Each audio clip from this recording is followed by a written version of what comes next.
Un vecchio e un bambino si presero per mano e andavano insieme incontro alla sera.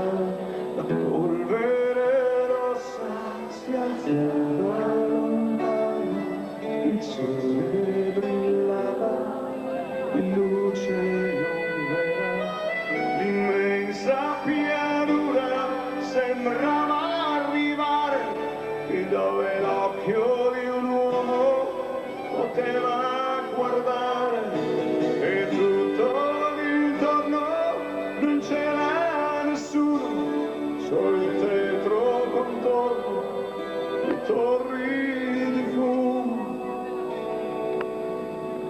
I due camminavano e il giorno cadeva, il vecchio parlava e piano piangeva, un'anima assente con gli occhi bagnati seguiva il ricordo dei liti passati.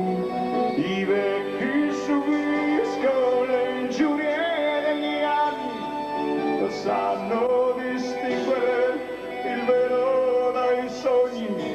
I vecchi non sanno nel loro pensiero distinguerne i sogni, il falso dal vero.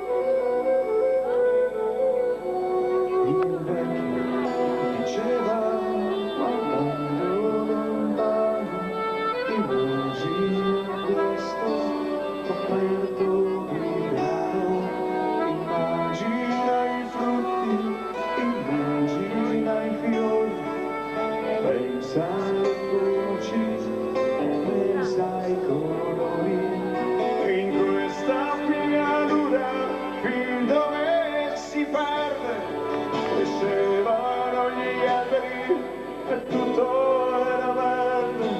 Cadeva la pioggia, segnavano i soli il ritmo dell'uomo e delle stagioni.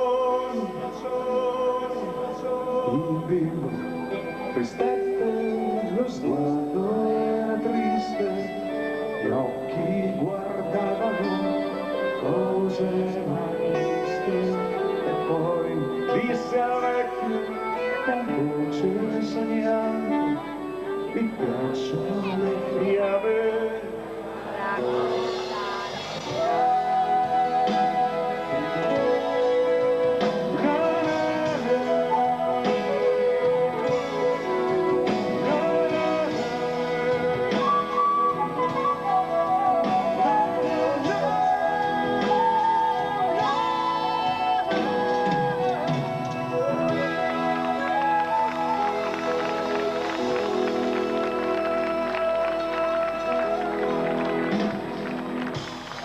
Grazie.